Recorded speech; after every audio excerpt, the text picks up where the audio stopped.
नमस्कार, स्वागत है आपके अपने चैनल 5G एजुकेशन में। आज हम बहुत ही महत्वपूर्ण प्रश्न, बहुत ही महत्वपूर्ण पाठ 8th ग्रेड अभ्यास पुस्तिका सामाजिक विज्ञान कक्षा 6वीं का देखने जा रहे हैं, जो हमें नवीन सत्र 2024-25 हेतु प्राप्त हुई है। आइए इसे देखते हैं। वर्ष 2024-25 हेतु ये बुक हमें प्राप्त हुई है। इसकी अनुक्रमणिका देख लीजिए, निर्देश दिए हैं। जैसे हमारे अतीत 1 से लेकर पाठ 10 तक इस पुस्तक में है। पृथ्वी हमारा आवास भूगोल में पाठ 10 से पाठ 15 तक है। सामाजिक एवं राजनीतिक जीवन 1 में पाठ 16 से पाठ 23 तक है।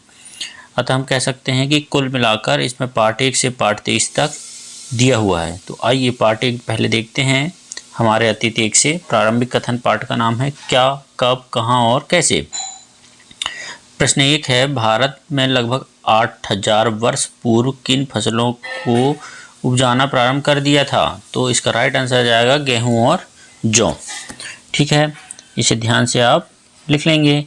इसके बाद प्रश्न 2 है, प्राचीन भारत में सामान्य जन द्वारा कौन सी सामान्य भाषा सामान्य रूप से उपयोग की जाती थी? कौन सी भाषा उपयोग की जाती थी? इसका राइट आंसर आएगा प्राकृत। ठीक है, कई लेखक ने संस्कृत और तमिल भी बताया है ना, तो इसका राइट आंसर आ जाएगा बी, प्राकृत। पांडुलिपियों, अभिलेखों तथा पुरातत्व से प्राप्त जानकारियों के लिए इतिहासकारों द्वारा किस शब्द का उपयोग किया जाता था? तो स्रोत शब्द का उपयोग किया जाता है। ये इसका राइट आंसर आएगा बी। ठीक है, नेक्स्ट देखते हैं। गंगा नदी के दक्षिण में विशाल प्राचीन राज था, कौन सा था? मगध। इसका राइट आंसर आ जाएगा। ठीक है, यदि हमारे चैनल को सब्सक्राइब नहीं करे हैं तो प्लीज़ कर लें। हमारे चैनल का नाम है 5G एजुकेशन, ताकि आपको आने वाले वीडियो समय पर मिल सकें। नेक्स्ट प्रश्न देखते हैं। ताड़पत्रों से बनी पांडुलिपि लगभग कितने वर्ष पहले लिखी थी? तो इसका राइट आंसर आएगा लगभग 1000 वर्ष पहले। ठीक है, नेक्स्ट प्रश्न देखते हैं। रिक्त स्थानों की पूर्ति करना है। प्रश्न है, ए, ईसा मसीह और ईसवी का संबंध खालिस्तान के जन्म से है। तो किसके जन्म से है? ईसा मसीह के, इसलिए सन में ई और माँ है ना, ईसा मसीह लिखते हैं। इंडिया शब्द इंडस से निकलता है, इसे संस्कृत में खालिस्तान कहा जाता है। इसको संस्कृत में क्या? सिंधु कहा जाता है। सतपुड़ा तथा बिंद पहाड़ियों के बीच से होकर खालिस्तान नदी बहती है, तो कौन सी नदी बहती है? नर्मदा। देखते हैं। लगभग 1000 वर्ष पहले किताब बनाने के लिए खालिस्तान के पत्तों का उपयोग किया जाता था। तो ताड़ के पत्तों का उपयोग किया जाता था। कृषि का आरंभ लगभग कितने वर्ष पूर्व हुआ है? तो कृषि का आरंभ लगभग 8000 वर्ष पूर्व हो गया था। ठीक है, नेक्स्ट देखते हैं। अतीत के बारे में हम कैसे जान सकते हैं? तो इसका राइट आंसर लिखेंगे। हम अतीत के बारे में पांडुलिपियों व अभिलेखों के अध्ययन पर जानकारी प्राप्त कर सकते हैं। इसके अलावा पुराने सिक्कों, पुरानी इमारतों आदि से भी हम अतीत की जानकारी जान सकते हैं। ठीक है, इसका राइट आंसर आ जाएगा। नेक्स्ट देखते हैं। हमें वर्तमान की घटनाओं की जानकारी किन किन साधनों से प्राप्त होती है? कैसे प्राप्त होती है कि ये घटना किन किन साधनों से प्राप्त होती है ना, वर्तमान की घटनाएं। तो हमें वर्तमान की घटनाओं की जानकारी रेडियो, समाचार पत्रों, दूरदर्शन, मोबाइल, इंटरनेट आदि के साधनों से हमें प्राप्त होती है। ठीक है, नेक्स्ट प्रश्न देखते हैं। पांडुलिपियों से क्या अच्छा है? बहुत ही महत्वपूर्ण प्रश्न है। पांडुलिपि जो पुस्तकें हाथ से लिखी हुई होती हैं, उन्हें पांडुलिपियाँ कहते हैं। प्राचीन काल में पांडुलिपि ताड़पत्रों अथवा बुर्ज नामक पेड़ की छाल से बने भोजपत्र पर लिखी जाती थी। इसे बच्चे ध्यान से याद कर लें और लिख लें। ठीक है, नेक्स्ट देखते हैं। शिलालेख और अभिलेख में क्या अंतर है? शिलालेख है ना, किसी पत्थर या चट्टान पर खोदी गई या लिखित रचना को क्या कहते हैं? शिलालेख कहते हैं। और अभिलेख क्या होता है? किसी भी कठोर सतह पर, जैसे पत्थर या धातु पर लिखी लेख को अभिलेख कहते हैं। ठीक है, दोनों में अंतर है।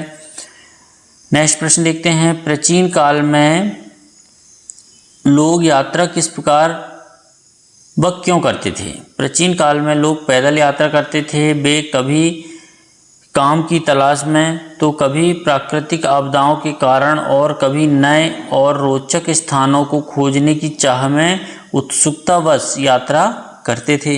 ये इसका राइट आंसर हो जाएगा। नेक्स्ट प्रश्न क्रमांक 12 देखते हैं। सहायक नदी किसे कहते हैं? गंगा की सहायक नदियों के नाम लिखना है। ये भी IMP प्रश्न है। जो नदी मुख्य नदी से जाकर मिल जाती हैं उसे सहायक नदी कहते हैं। जैसे गंगा की सहायक नदी कौन कौन सी है? सोन, यमुना आदि, है ना, ये इसकी सहायक नदी हैं। नेक्स्ट देखते हैं प्रश्न क्रमांक 13। पुरातत्वविद किसे कहते हैं? वे किन चीज़ों का अध्ययन करते हैं? तो अतीत में बनी और प्रयोग में लाई वस्तुओं का अध्ययन करने वाले व्यक्ति को पुरातत्वविद कहते हैं। पुरातत्वविद पुरानी इमारतों के अवशेषों, चित्रों तथा मूर्तियों का अध्ययन करते हैं। ठीक है, ये इसका राइट आंसर है। नेक्स्ट देखते हैं इतिहासकार किसे कहते हैं? तो जो व्यक्ति इतिहासकार किसे कहते हैं? वे किन बातों का अध्ययन करते हैं? जो व्यक्ति अतीत के इतिहासों का अध्ययन करता है उसे इतिहासकार कहते हैं। वे अतीत के ऐतिहासिक परंपराओं व धरोहर का अध्ययन करते हैं, तभी हमें पता चलता है। ठीक है, नेक्स्ट देखते हैं प्रश्न क्रमांक 15।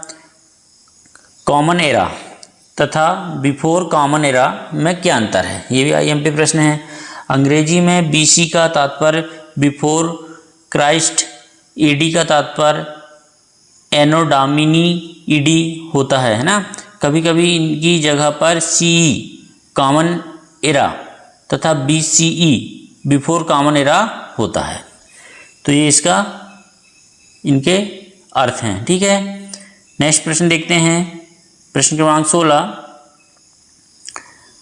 दी गए रेखा मानचित्र में निम्नलिखित को दर्शाइए। गंगा नदी को और सहायक नदी सहित, है ना। ब्रह्मपुत्र नदी, पूर्वी एवं पश्चिमी घाट, सतपुड़ा व विंध्याचल पहाड़ियाँ, थार मरुस्थल और गारो पहाड़ियाँ।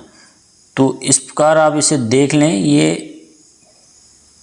भारत का मानचित्र है और इसमें सारी चीज़ दर्शा दी गई है। जैसे गंगा नदी यहाँ से, यमुना नदी, थार ये है, अरब सागर इस साइड है, बंगाल की खाड़ी इस साइड है, सतपुड़ा की घाटी पर, विंध्याचल पहाड़ी, सोन नदी, है ना, ये गारो पर्वत, अंडमान व निकोबार, हिंद महासागर, लक्षद्वीप, बंगाल की खाड़ी।